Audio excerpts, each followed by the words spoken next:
కీరవాణి గారి కంపోజిషన్లో రాంబాబు గోసాల గారు రాసినటువంటి ఈ బ్యూటిఫుల్ సాంగ్ని మనం చూడడం జరిగింది. Today's event partners R J media entertainment at your door step. Thank you so much J media. And ఇక ఆలస్యం చేయకుండా మనం పిలిచేయబోతున్నాము. పదవుల్ని గెలవడం మాత్రమే కాదు, ప్రజల మనసుల్ని కూడా గెలిచినటువంటి మా నాయకుడు, ఆర్ పవర్ స్టార్, జనసేనాని పవర్ ఏమిటో చూపించినటువంటి ద ట్రూ లీడర్ హరిహర వీరమల్లుగా ఫుల్ డెడికేషన్తో పవర్ఫుల్గా మనకి ఇంటెన్స్గా కనిపించబోతున్న పవర్ స్టార్ పవన్ కళ్యాణ్ గారిని సాదరంగా వేటువంటి ఎన్నో సూపర్ డూపర్ హిట్ సినిమాల్ని ఇవ్వడం మాత్రమే కాదు, రాజకీయ నాయకుడిగా చరిత్రని తిరగరాసినటువంటి true leader our power star Pawan Kalyan గారికి సాదర స్వాగతం పలుకుతున్నాము. అండ్ అలాగే ఏఎం రత్నం గారికి శుభాకాంక్షల్ని తెలియజెప్తూ ఉన్నాము. ఖుషీ సినిమా విడుదలై 19 సంవత్సరాలు అవుతుంది.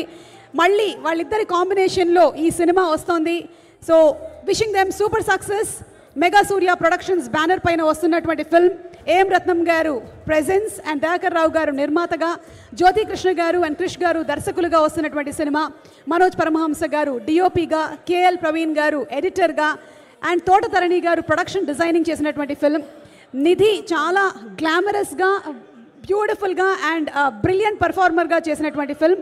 బాబీ డియోల్ గారు ద మొఘల్ ఎంపరర్గా కనిపించబోతున్న ఫిల్మ్. మా పవర్ స్టార్ పవన్ కళ్యాణ్ గారు హరిహర వీర మల్లుగా మనం జూలై 24వ తారీఖున చూడబోతున్నటువంటి ఈ తరుణంలో వారికి శుభాకాంక్షల్ని చెప్తూ వేదికపైకి ఆహ్వానించేస్తున్నాము. Group picture please. టీం అందరినీ కూడా ఒకసారి.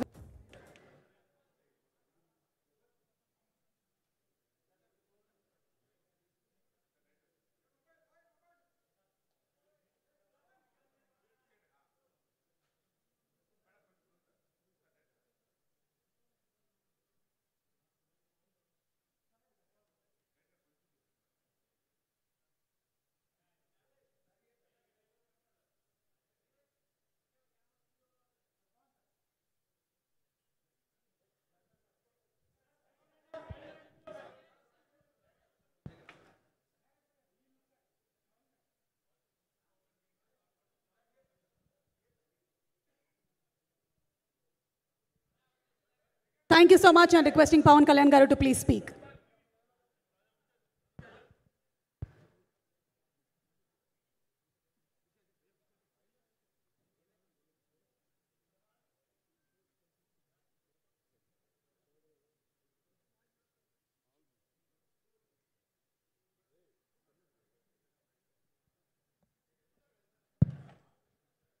పోడియం లేకపోతే కొంచెం మాట్లాడడం కష్టం నాకు. అంటే ఎలా ఉందంటే నగ్నంగా ఉన్నట్టుంది పోడియం లేకపోతే. కొంచెం అందరూ మీరు దయచేసి వస్తే let me have an interaction. అంటే నా జీవితంలో మొట్టమొదటిసారిగా అంటే ఎప్పుడు చేశాను ఇంత, నాకు పొలిటికల్ ఇంట్రాక్షన్ చేశాను కానీ మీడియా మిత్రులతోటి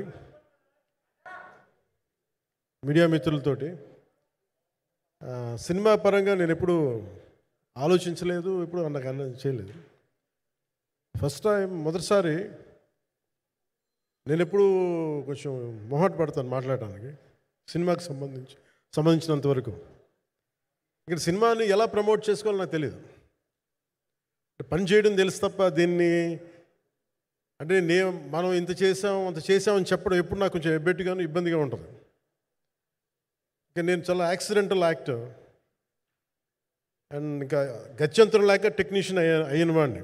నాకు నచ్చే సన్నివేశాలు, నచ్చే సినిమాలు చేసుకోవడానికి ఆ పరిస్థితుల్లో ఇది నా మొదటి ఇంటరాక్షన్. ఇది నా పర్లేదు కూర్చోండి.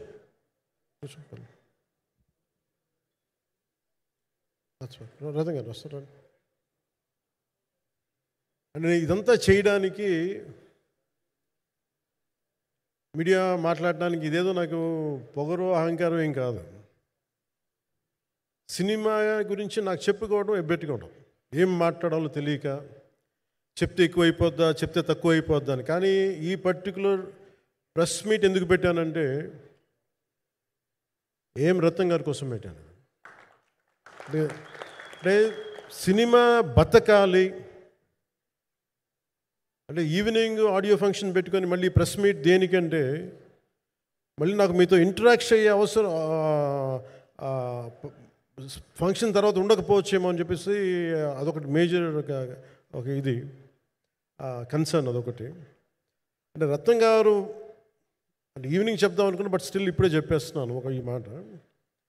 త్రివిక్రమ్ గారు రాసిన ఒక డైలాగు అజ్ఞాతవాసిలో, ఒక చిన్నపాటి సౌకర్యం కోసం, ఇక్కడ మీరు కూర్చున్న ఒక చిన్నపాటి కుర్చీ కోసం ఒక యుద్ధమే చేయాల్సి వస్తుంది.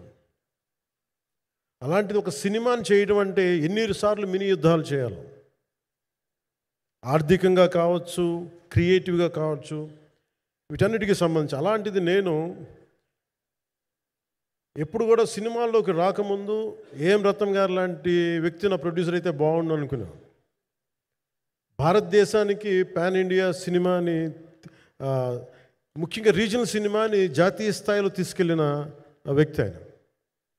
తమిళ్ సినిమాని చాలా ఛాలెంజింగ్ తెలుగులో డబ్ చేసి దాన్ని స్ట్రైట్ సినిమాలతో సమానంగా ఆడేంత సత్తా చూపించిన వ్యక్తి. Film industry creative ability, creative potentiality పెంచిన వ్యక్తి. ఈ సినిమా చాలా ఒడిదుడుకులు ఎదుర్కొంది, 2 కరోనా పరిస్థితులు ఎదుర్కొంది. అన్నిటికీ మధ్యలో సినిమా మన క్రియేటివ్గా కొంత ఇబ్బంది ఎదుర్కొంది. అల్టిమేట్ ఆబ్జెక్టివ్ సినిమా బాగా రావాలని, నేను ఎప్పుడేం చేసినా సినిమా బాగా రావాలి అనుకుంటాను. ఈ సినిమాకి ప్రత్యేకించి ఆయన తపన చూసి నేను ముఖ్యంగా పొలిటికల్ ప్రాసెస్కి వెళ్ళిపోయిన తర్వాత, పాలిటిక్స్కి వెళ్ళిపోయిన తర్వాత, డైరెక్షన్ అని వీటికి దూరమై క్రియేటివ్ పార్టీకి దూరం అయిపోయిన తర్వాత, పాలిటిక్స్ నా ప్రైమరీ ఫోకస్ అయిపోయిన తర్వాత మళ్ళీ దృష్టి పెట్టి సినిమా కావాలి, మీరు చెయ్యాలని చెప్పి నా దగ్గరికి వచ్చి కోరుకున్నప్పుడు నేను ఎంత బెస్ట్ ఇవ్వగలను ఆ సినిమాకి అంత ఇచ్చాను. నేను అంటే నా బెస్ట్ ఇచ్చాను. అంటే నేను అంటే అన్నిటికంటే కూడా నేను ఇవ్వలేనిది టైం ఇవ్వలేను, నేను. కానీ అలాంటి పరిస్థితుల్లో ఒక క్లైమాక్స్కి దాదాపు 57 రోజులు షూట్ చేయాల్సి వచ్చింది. మండు టెండ బాగా, ఇట్స్ కైండ్ ఆఫ్ ఒక మిడ్ మే, అంటే చాలా పిచ్చి ఎండ అన్నమాట. అలాంటి ఎండల్లో చాలా కాలం తర్వాత నాకు మార్షల్ ఆర్ట్స్, నేను ఎప్పుడో నేర్చుకున్న మార్షల్ ఆర్ట్స్, ఒక ఎస్క్రీమా కానీ, ఊషు కానీ, నేను నేర్చుకున్న సెల్ఫ్ డిఫెన్స్ టెక్నిక్స్ కానీ, యుఎస్లో నేను ఒక వర్క్షాప్ చేసిన జీత్ కండో ఇవి కానీ, ఇవన్నీ ఈ సినిమాకి నాకు పనికి వచ్చినాయి. నాకు వీళ్ళతో డిఫరెంట్ కొరియోగ్రాఫర్స్తో కూర్చొని ప్రత్యేకించి క్లైమాక్స్ పార్ట్ ఇది అందరికీ ఇన్స్పైర్ చేసింది. అంటే మన స్థూలంగా చెప్పాలి అంటే, ఒక క్లుప్తంగా చెప్పాలి అంటే, ఈ సినిమాకి ఇదే ఆయువు పట్టింది.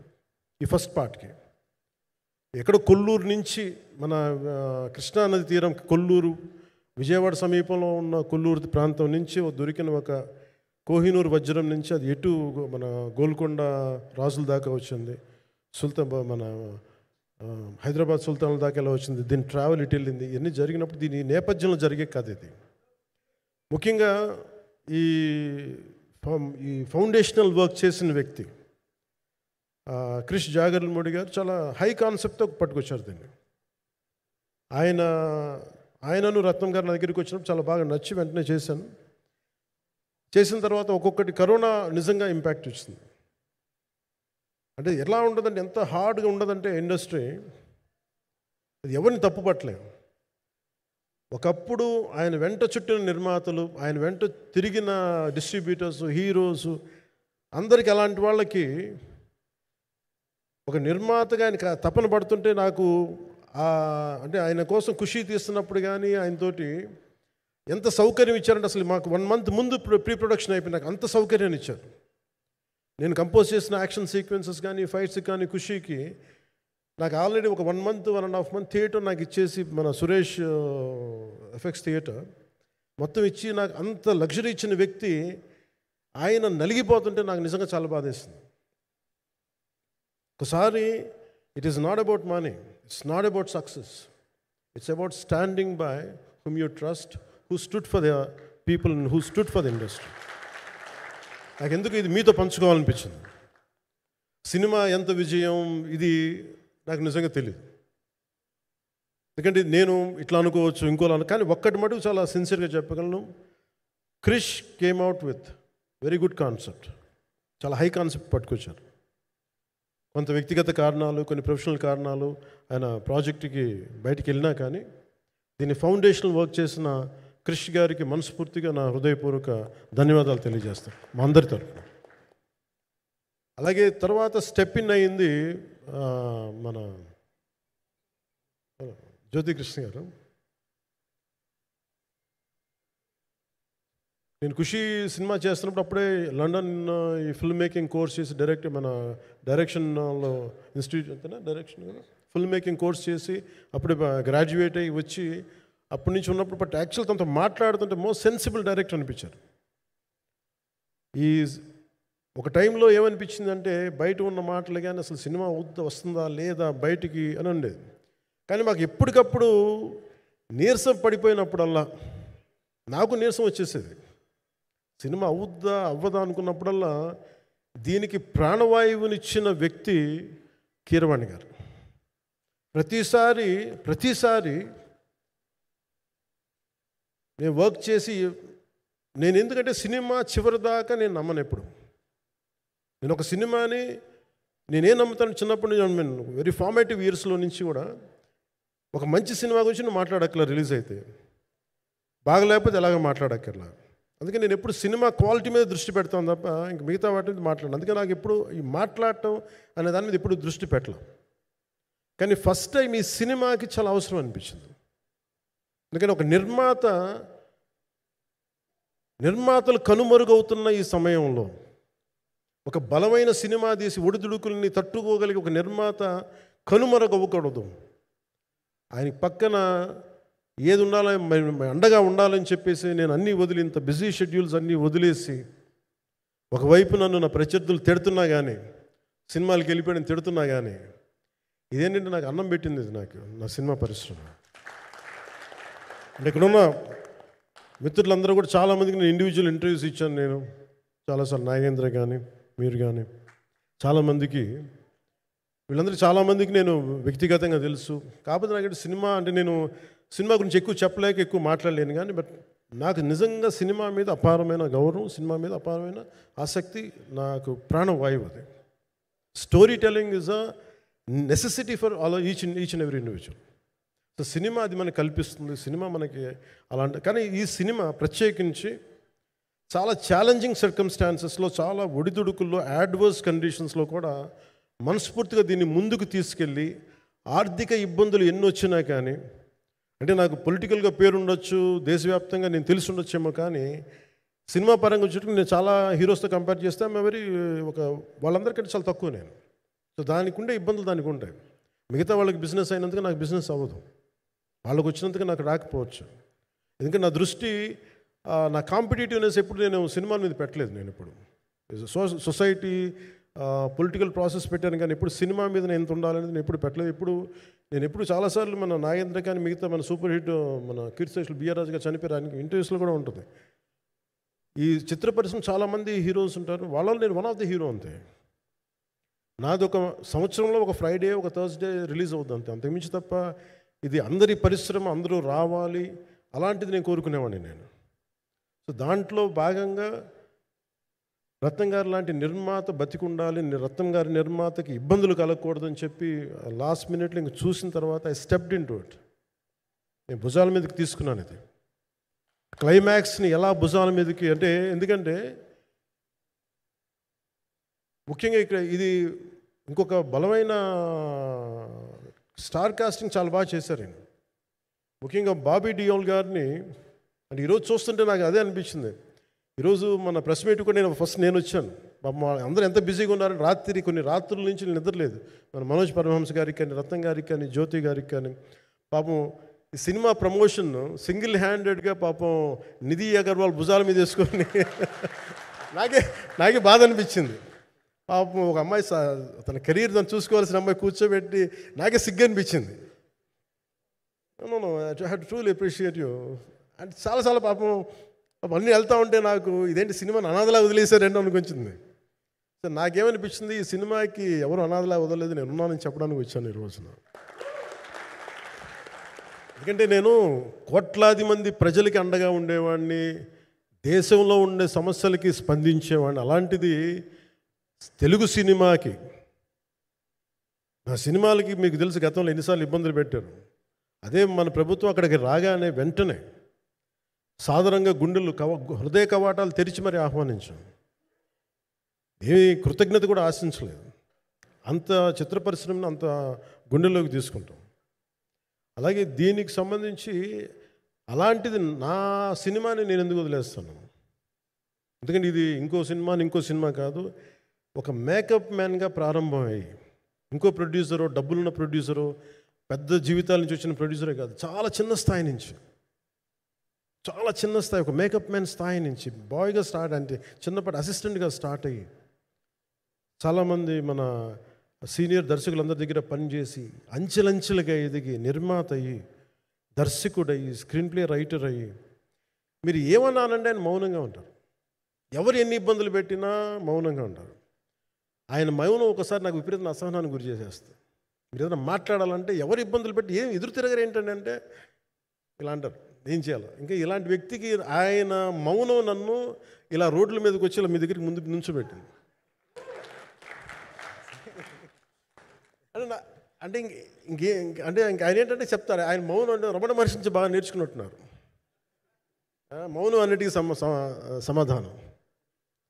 సో నాకు మనస్ఫూర్తిగా ఈ స్టార్ కాస్టింగ్ ఒకటి, అంటే నా చిత్ర పరిశ్రమ మీద ఎందుకు ఇంత గౌరవం అంటే మనందరం కులాల మీద, మతాల మీద, ప్రాంతాల మీద, భాషల మీద కొట్టుకుంటూ ఉంటాం. But any film industry you take in this world, especially Indian film industry, దీనికి there is no caste discrimination, there is no region discrimination, there is no religion discrimination, nothing. It's purely your creative potentiality, purely your creative ability. నువ్వు చిరంజీవి గారి తమ్ముడు కావచ్చు, చిరంజీవి గారి కొడుకు కావచ్చు, లేదంటే ఇంకొకళ్ళు అబ్బాయి కావచ్చు, మేనల్లుడు కావచ్చు, ఇట్ డజంట్ మ్యాటర్. నీకు టాలెంట్ లేకపోతే నువ్వు నిలబడలేవు, నీకు సత్తా లేకపోతే నువ్వు ఇక్కడ ఉండలేవు. అది నా కొడుకైనా సరే. ఇట్ ఆల్ డిపెండ్స్ నీకు ఎంత టెనాసిటీ ఉంది, ఎంత పర్సీవరెన్స్ ఉంది, ఎంత నిలబెట్టుకోగలవు, ఎంత నిలదొక్కుకోగలవు, ప్రతికూలతలు ఎంత బలంగా నిలబడగలవు. ఒక నిర్మాత సినిమా తీయడం అంటే ఒక యజ్ఞం చేయడం లాంటిది. తిట్లు తినాలి, ఇబ్బందులు పడాలి, అన్నీ పడిన తర్వాత ఫైనల్ డబ్బులు మిగిలితే కూడా లేదు తెలియదు. ఇలాంటి పరిస్థితుల్లో నాకేమనిపించిందంటే ఈయన పడ్డ కష్టం చెప్పాలనిపించింది ఈ రోజున. ఈ ప్రెస్ మీట్ తాలూకు ముఖ్య అంశం, ఒక చిన్న స్థాయి నుంచి వచ్చిన వ్యక్తి నిర్మాతగా ఎదిగి, ఆయనకున్న పాపం ఆయన మంచితనం ఆయన్ని శాపంగా అవ్వకూడదని చెప్పి ఒక ఉద్దేశంతో ఆయన మంచితనం చెప్పాలి, ఆయన ఒక మంచి సినిమా చేశారని చెప్పడానికి నేను ఈ రోజున మీ ముందుకు వచ్చాను. ఎందుకంటే నేనేం నమ్ముతానంటే సినిమా బాగుంటే ఎలాగో చూస్తారు, దీని గురించి చెప్పక్కర్లేదు. సినిమా బాగాలేకపోతే ఎలాగో చూడరు, మీరు ఎంత పబ్లిసిటీలు చేయండి ఇవన్నీ అనుకోండి. అందుకే నేను పెద్ద ఎక్కువ మాట్లాడడానికి ప్రయత్నం చేయను. కానీ ఈ పర్టికులర్ రోజు మటుకు, ప్రత్యేక ఈ రోజు మటుకు ఆయన పడ్డ కష్టం ఈ సినిమాకి, అలాగే ఒక్కొక్క కాస్టింగ్ ఆయన చేసింది, దీనికి నేను క్రిష్ గారిని కూడా చాలా మనస్ఫూర్తిగా అభినందిస్తున్నాను. ఎందుకంటే ఆయన కూర్చున్నప్పుడు ఎంతమందిని పెట్టాం, ఒక ఔరంగజేబ్గా మిగతా నటులు ఒకళ్ళిద్దరు యాక్టర్స్ని పెట్టి కూడా ఒకళ్ళ చేత యాక్ట్ చేయించాం ఒకళ్ళ చేత. కానీ Bobby Deol so apt for Aurangzeb, ఎంత కన్విక్షన్తో చేశాను. అప్పటికి ఆయనకి ఇంకా ఆయన చేసిన హిందీ సినిమాలు కూడా రాలేదు ఇంకా ఆయనకి. ఎంత కన్విక్షన్తో చేశారంటే నాకు నిజంగా ఆయనతో యాక్ట్ చేయడం చాలా ఆనందాన్ని ఇచ్చింది. సో అలాంటి బాబీ డియోల్ గారిని మొత్తం pan India, Manoj Paramahamsa was roped in last. ఇంకా సినిమా ఎట్లా మనం అయిపోవాలి, నేను పాలిటిక్స్కి వెళ్ళిపోయిన తర్వాత, డిప్యూటీ సీఎం బాధ్యతలు తీసుకున్న తర్వాత అందరికీ అయిపోయింది, ఇంకా సినిమాలు చేయలేడు ఇతను, ఎలా చేస్తాడంటే నాకు తెలుసు కష్టం అని. నేను ఎలా చేశాను ఈ సినిమా అంటే, పొద్దున్న 2 గంటలు చేసామండి, బ్రేక్ఫాస్ట్ టైము, లేదంటే నా ఎక్సర్సైజ్ టైంని కొంచెం మిడ్ నైట్గో లేదంటే ఎర్లీ మార్నింగ్ 4 గంటలు పెట్టుకొని, ఆ 2 గంటలు ఏమి దొరుకుద్దో ఆ 2 గంటలు ఇస్తే జ్యోతి, మనోజ్ గారు, మన రత్నం గారు, వీళ్ళు కూర్చొని ప్లాన్ చేసి, అది కూడా నా ఆఫీస్కి, నా పార్టీ ఆఫీస్కి కూతవేటు దూరంలో ఉన్న ఒక మా స్నేహితులు ఒక వాళ్ళ గోడౌన్ ఉంటే అక్కడ కూర్చొని షూట్ చేసాం. ఎంత మండుటెండ అంటే అసలు దాంట్లో కూర్చొని మ్యాట్ వర్క్ చేసి మీరు ఫైనల్ రిజల్ట్స్ చూస్తే ఇది ఇక్కడ చేశారంటే అంత ఆశ్చర్యం అనిపిస్తుంది. And hats off to Manoj Paramahamsa garu. And ఈ సీన్స్ అన్నిటికీ ప్రీ విజువలైజేషన్, ప్రతి సీన్ చేయబోయే ముందు అసలు నాకు ఏమనిపించిందంటే సినిమా చేయగలమా లేదనని పరిస్థితుల్లో జ్యోతికృష్ణ గారు ముందుకు వచ్చి నాతో మాటలు నేను చెప్పలేదని, ఇది ఇలా చేస్తాం అలా చేస్తాం ఏం చెప్పలా, ఏమి చేయబోతున్నాడో ఎవ్రీథింగ్ వాజ్ ప్రీ విజువలైజ్డ్. ఈ సీన్ ఇలా ఉండబోతుంది, ఈ చేయబోయే సీన్ ఇలా ఉంటుంది. నాకు దాని మీద ఆత్మవిశ్వాసం కలిగింది. నాకు లేదు, ఒక సత్తా ఉన్న దర్శకుడు, తెలుగు చిత్ర పరిశ్రమకి సైజ్ తీయగలిగేవాడు, మంచి సాలిడ్ ఎడిటింగ్ సెన్స్ ఉన్నవాడు, మ్యూజికల్ సెన్స్ ఉన్నవాడు. అలాంటి వ్యక్తికి మనోజ్ పరమహంస గారు తోడారు. వీళ్ళిద్దరు కాంబినేషన్లో రత్నం గారి అనుభవంతో ఈ రోజున ఒక మంచి ప్రోడక్ట్ అయితే తీసుకొచ్చాం. ఇది ఎలా ఉంటుంది, ఎలా ఉండబోతుంది, ఎంత హిట్ అవుతుంది అనేది ఇది సంపూర్ణంగా ప్రజల చేతిలోనే ఉంటుంది. అది ఏ స్థాయిలో ఇది ఉంటుంది అనేది అది ప్రజలు చెప్పాల్సింది తప్ప అది నేను చెప్పుకునేది కాదు.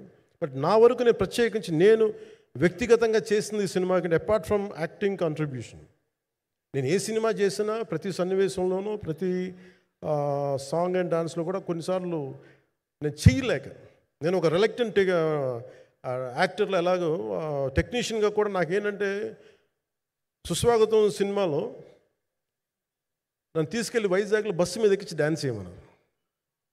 చచ్చిపోయాను డ్యాన్స్ చేయలేక.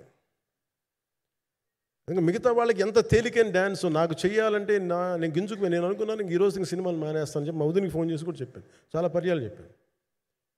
అలాంటి అందుకని నాకేంటంటే సాంగ్ అండ్ డ్యాన్స్ కూడా నేను ఎలా చేయగలను దానికి అనుకోగా నేను ఎత్తుక్కుంటాను. అలాగే యాక్షన్ సీక్వెన్స్ కూడా రియల్ లైఫ్లో కొడితే ఎలా ఉంటుంది, మార్షల్ ఆర్ట్స్లో సాధన ఉన్నవాడిని, ఈ లాట్ ఆఫ్ వర్క్షాప్స్, ఈ మార్షల్ ఆర్ట్ వర్క్షాప్స్ చేసిన వాడిని కాబట్టి హౌ రియలిస్టిక్ వీ కెన్, ఎంత సహజంగా మనం వెళ్ళగలం, వీటి మీద ఒక అవగాహన ఉన్నవాడిని కాబట్టి చాలాసార్లు కూర్చుంటాను. కానీ ప్రత్యేకించి ఈ 20 minutes లాస్ట్ సెకండ్స్ ఇది 2 పార్ట్స్గా ఎలా అయింది అంటే ఒరిజినల్ థాట్ క్రిష్ గారి దగ్గర నుంచి వచ్చినప్పుడు ఇట్ వాస్ క్వైట్ లాంగ్.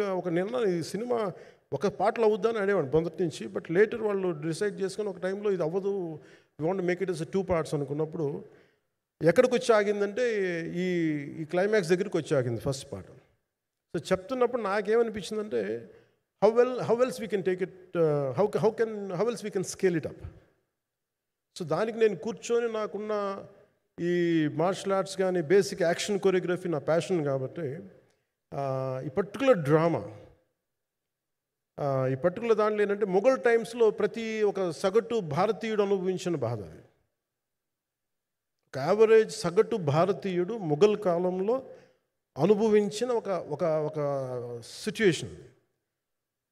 ఆ సిచ్యువేషన్ హీరోకి సంబంధం ఉండదు, కానీ how he gets entangled, how he gets involved in it, that is the outcome, that has been captured. So దీన్ని ఒక 57 days మేము చేయగలిగామంటే ఆ రోజు నాకు కనుక మన జ్యోతి గారు ఉండుంటే పక్కన maybe out done it in at least ఒక 50% ఆఫ్ ఇట్. ఎందుకంటే నేను చెప్పింది అలా చేయగలరు ఇవన్నీ కూర్చోబెట్టి వీ డిడ్ అవర్ బెస్ట్. అంటే నేనేమనుకున్నాను అంటే క్లైమాక్స్ చేసేటప్పుడు ఇంక నేను తర్వాత సినిమాలు చేస్తానో కూడా లేదో నాకు తెలియదు, కానీ నాకు ఇష్టమైన నిర్మాత, తెలుగు చిత్ర పరిశ్రమకి నిజంగా ఒక అండగా ఉన్న నిర్మాత, I want give my best to him. నేను అందుకని ఆంధ్రప్రదేశ్ ప్రభుత్వానికి కూడా మన ముఖ్యమంత్రి గారికి కూడా తెలియజేశాను, ఈయన్ని ఫిల్మ్ డెవలప్మెంట్ కార్పొరేషన్కి చైర్మన్ నేను ప్రతిపాదించాను. అంటే నాకేంటంటే I don't want it to be a political, ఆయన నా నిర్మాతని కాదు, ఈయన అందరు హీరోలతో తీశారు, ఈయన పాన్ ఇండియాలో ప్రతి ఒక్కరు తెలిసి ఈయనంటే. ఇలాంటి వ్యక్తి ఉంటే మన తెలుగు చిత్ర పరిశ్రమకి బాగుంటుంది. అలాగే ప్రత్యేకించి తెలుగు చిత్ర పరిశ్రమ అనేది నాకు ఈ టాలీవుడ్ అనే పదాలు నాకు వాడటం నాకు ఇష్టం ఉండదు. Bollywood, Tollywood, Kollywood, Mollywood, why should we ape Hollywood? We have a greater story narrative ability మన దగ్గర ఉంది. We have a greater storytelling ability. We don't have to ape Hollywood. We take the best practices of Hollywood, but not necessarily the name of Hollywood. వాళ్ళకున్న professionalism మనం నేర్చుకోవాలి, వాళ్ళకున్న commitment నేర్చుకోవాలి, వాళ్ళకున్న production designing ability మనం తీసుకురాగలగాలి. So ఇవన్నీ నేను నా పరిధిలో ఈ రోజున ఆంధ్రప్రదేశ్ ప్రభుత్వం ప్రత్యేకించి ఈ శాఖ నా పరిధిలో ఉంది కాబట్టి దానికి ఆయన పేరు ప్రతిపాదించాను. నా ఉద్దేశం ఏంటంటే తెలుగు చిత్ర పరిశ్రమ తెలంగాణలో ఉన్న, కర్ణాటకలో ఉన్న, చెన్నైలో ఉన్న ఏదైనా సరే తెలుగు చిత్ర పరిశ్రమ, భారతీయ చిత్ర పరిశ్రమకి చాలా మంచి జరగాలి, ఇలాంటి వ్యక్తి ద్వారా ఏదైనా చేద్దామని ఒక ఉద్దేశంతో ఆయన పేరు ప్రతిపాదించాను. భవిష్యత్తులో ఆయన అవుతారని మనస్ఫూర్తిగా నేను ఆశిస్తున్నాను. అందుకని అన్నీ నా చేతిలో ఉండవు కదా, అందుకని చెప్తాను. ఇఫ్ అండ్ బట్ చెప్పాలి కదా. సో ప్రత్యేకించి మీ అందరికీ నా హృదయపూర్వక ధన్యవాదాలు తెలుపుకుంటూ నెక్స్ట్ 2-3 డేస్లో I'll try to give as many interviews as I can. Nidhi I'm grateful to you. పాప చాలా తపన పడి ఇవ్వంటారు. ఈరోజు ఎలా ఉంది అంటే నాకు ఎలా అనిపించిందని, ఇందాక నేను వస్తున్నప్పుడు ఎవరు లేరు, వీళ్ళు కూడా ఎవరు లేరు. నేను వచ్చి చాలాసేపు కారులో కూర్చుని, ఎందుకంటే మళ్ళీ మీరు తిట్టకూడదు, లేట్ వచ్చాడు, నీకు డిప్యూటీ సీఎం అయితే పొగలు వచ్చేస్తాను మీరు అంటారని. నాకు అట్లా అనిపించలేదు. నాకు ఫస్ట్ టైం ఎందుకు మీడియా నాకు ఎందుకు అలవాటు పోయిందంటే, నేను వచ్చిన కొత్తల్లో ఈ జ్యోతి చిత్ర సితారా పేపర్స్ ఉన్నాయి. ఎవరో ఫొటోస్ వేయమంటే దిస్ గా ఈజ్ నాట్ సేలబుల్, ఇంకా అవసరం లేదు అంటే నా ఫోటోలు వేసేవాళ్ళు కాదు. సో నాకేమనిపించింది సార్, ఇంక నేను ఈయన కాడికి నేను ఏమి అంటున్నాను నాకు తెలియదు అని చెప్పేసి మా నిర్మాతలు కూడా ఉండేవాళ్ళు కాదు. సో నాకు పబ్లిసిటీ లేకుండా సినిమాలు రిలీజ్ అవ్వడం అలవాటు అయిపోయింది నాకు. సో అదే ప్రాక్టీస్ అయిపోయింది నాకు అంతే. మళ్ళీ కూర్చోబెట్టి మీరు ఏం మాట్లాడతారు, మళ్ళీ అది ఇటు తిరిగి వస్తుందని చెప్పేసి మిగతా అంత నాట్ టాకెటివ్. మీరు సినిమా పొలిటికల్ ప్రాసెస్కి వచ్చేటప్పుడు నేను ఏదైనా మాట్లాడగలను, కానీ సినిమా వచ్చేటప్పటికి చాలా చాలా ఒత్తిడి తీసుకోవాల్సి వస్తుంది. అంటే ఎంత కథ చెప్పాలి, ఎంత కథ చెప్పకూడదు, ఈ మాట అద్భుతంగా ఉందంటే ఏం అద్భుతంగా ఉందో మళ్ళీ తిడతారు తర్వాత, 100 ఆలోచనలతోటి స్లో డౌన్ అయిపోతాను. బట్ కానీ నాకు మనస్ఫూర్తిగా ఈ సినిమా ఐ హోప్ వచ్చిన ప్రతి ప్రేక్షకులందరికీ కూడా ఒక మంచి అనుభూతిని ఇస్తాను నేను మనస్ఫూర్తిగా నేను నమ్ముతున్నాను. ఖచ్చితంగా అలాంటి అనుభూతిని ఇస్తుంది.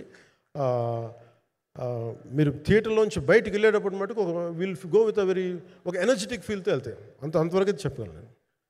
ఎందుకంటే నేనే నమ్ముతాను, సినిమాకి వెళ్ళేటప్పుడు సినిమా ఒక స్టోరీ చెప్పినప్పుడు నా జీవితంలో చిన్నపాటి ప్రభావం చూపించాలి. అలాంటి ప్రభావం, అలాంటి ఎనర్జీ ఇచ్చే సినిమా అవుతుందని మనస్ఫూర్తిగా నేను ఆశిస్తూ మీ అందరికీ ప్రత్యేకించి మీ అందరికీ పేరు పేరున ధన్యవాదాలు తెలియజేస్తాను. ఇంకా మాట్లాడాలని ఉంది కానీ సాయంత్రం ఈవెంట్ ఉంది కాబట్టి. సో ఇంకొక మారు నేను చెప్తాను ఎందుకు ఈ పర్టికులర్ ప్రెస్ మీట్ అంటే, I want to tell you I'm grateful to each one of you. I'm grateful to you. Thank you for standing by us. Thank you very much.